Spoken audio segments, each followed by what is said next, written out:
Ya. Halo semuanya, selamat siang. Perkenalkan, kami dari kelompok 8 dengan materi pneumonia akan mempresentasikan materi kami.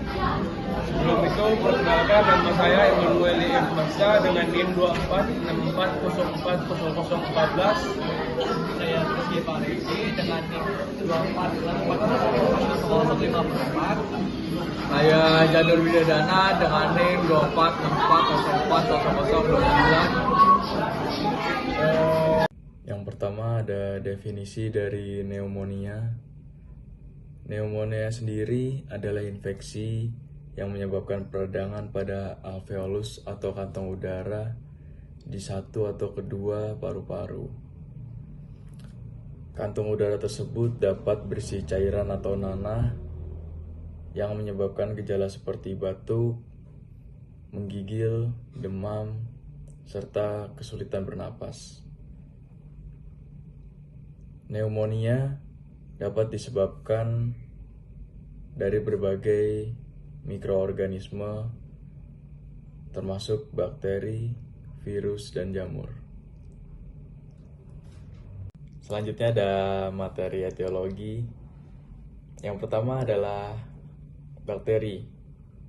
Bakteri di sini ada 3. Yang pertama, yang paling umum adalah Streptococcus pneumoniae.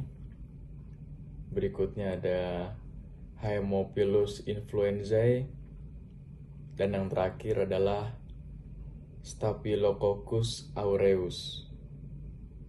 Yang kedua ada virus. Virus di sini ada influenza, RSV atau respiratory syncytial virus, dan SARS-CoV-2 adenovirus. Yang ketiga ada jamur. Di sini yang pertama ada Pneumocystis jirovecii, terutama pada pasien imunocompromised. Dan yang terakhir ada aspirasi. Aspirasi di sini akibat masuknya cairan lambung atau makanan ke paru-paru. Lalu berikutnya ada faktor risiko. Yang pertama, usia lanjut lebih dari 65 tahun atau anak-anak kurang dari 5 tahun. Yang kedua, sistem imun lemah atau terkena HIV dan penggunaan steroid jangka panjang. Yang ketiga, ada penyakit kronis, biasa disebut dengan COPD, diabetes, dan gagal jantung. Yang keempat, perokok aktif dan pasif. Dan yang kelima, malnutrisi dan kebersihan lingkungan yang buruk. Selamat siang Ibu, saya Rizky Farisi dengan NIM 2464040054. Di sini saya akan melanjutkan penjelasan dari sebelumnya. Di sini saya akan menjelaskan yang pertama yaitu patofisiologinya. Patofisiologinya itu mikroorganisme itu masuk ke paru-paru melalui inflamasi atau lewat aspirasi. Nah, terus yang kedua dia terjadi reaksi inflamasi pada alveolus. Nah, selanjutnya cairan dan sel imun menumpuk di alveolus menyebabkan gangguan pertukaran gas.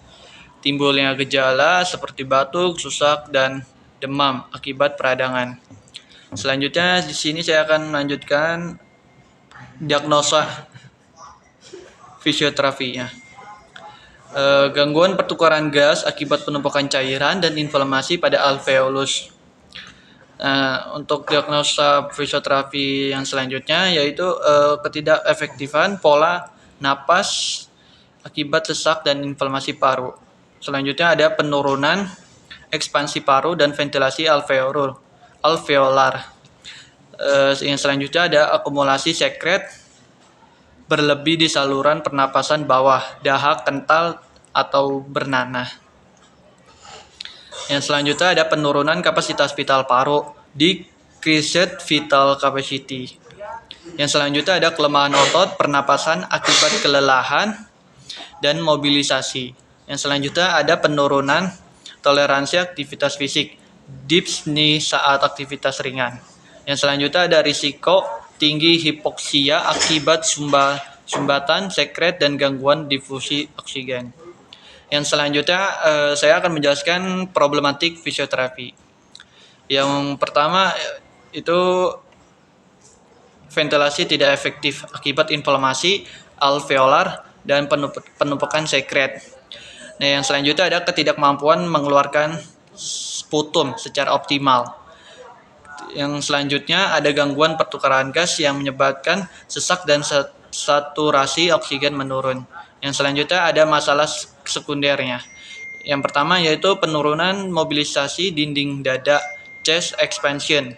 Yang selanjutnya ada nyeri dada saat batuk atau bernapas dalam. Yang selanjutnya ada kelemahan otot pernapasan, terutama di diafragma dan interkostal. Yang selanjutnya ada fatigue atau kelelahan umum akibat kerja napas meningkat. Yang selanjutnya ada penurunan aktivitas fungsional seperti berjalan atau berbicara lama. Di sini selanjutnya saya akan memberikan kode ICF pada penyakit pneumonia-nya itu. Yang pertama ada J189 pneumonia. Selanjutnya di sini saya akan menjelaskan kode ICF pada penyakit pneumonia. Kodenya B440 untuk pernapasan. Yang selanjutnya ada D450 untuk berjalan, mobilitas umum jika pasien mengalami keterbatasan. Yang selanjutnya ada S430 atau struktur paru-paru.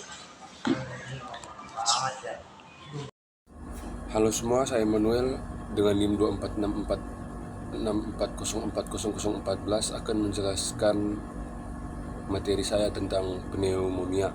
Yang pertama itu adalah tujuan fisioterapi, yaitu meningkatkan ventilasi dan pertukaran gas, membantu pengeluaran sekret melalui fisioterapi dada, mengurangi sesak napas dan meningkatkan kapasitas vital paru, meningkat kekuatan otot, pernapasan dan toleransi aktivitas, serta menunjang proses penyembuhan paru dan mencegah komplikasi. Selanjutnya ada gejala klinis, yaitu yang pertama adalah batuk berdahak kental dan bernanah, demam tinggi dan menggigil, sesak napas, napas cepat, nyeri dada saat bernapas, lemas, kehilangan nafsu makan, dan pada lansia biasanya muncul kebingungan dan penurunan kesadaran. Selanjutnya ada pencegahan, yaitu vaksinasi pneumonia dan vaksinasi influenza, menjaga kebersihan tangan dan etika batuk, hindari merokok dan paparan polusi udara, serta gizi seimbang untuk memperkuat sistem imun tubuh. Yang terakhir adalah pengobatan penyakit kronis yang optimal.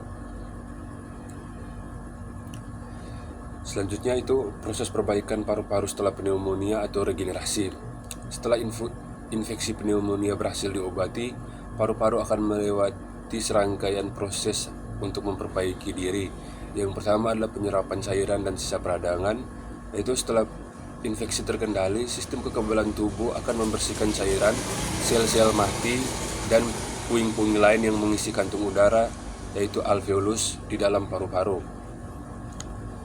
Selanjutnya ada perbaikan jaringan. Jaringan yang rusak karena peradangan akan diperbaiki, namun jaringan ini tidak beregenerasi menjadi jaringan paru-paru yang sama seperti sebelumnya. Proses perbaikan ini dapat meninggalkan jaringan parut atau fibrosis pada kasus yang lebih parah. Itu yang terakhir, pemulihan fungsi pernapasan. Pada cairan dan sisa peradangan berkurang, pernapasan akan menjadi lebih mudah, pasien akan merasakan batuk berkurang, energi kembali pulih, dan gejala lainnya membaik secara bertahap. Jangka waktu pemulihan. Lama waktu pemulihan bervariasi bagi setiap orang. Kasus ringan, yang pertama itu ada kasus ringan, banyak orang sehat mulai merasa lebih baik dalam 1-3 minggu setelah memulai pengobatan. Namun gejala seperti batuk dan kelelahan bisa bertahan lebih lama.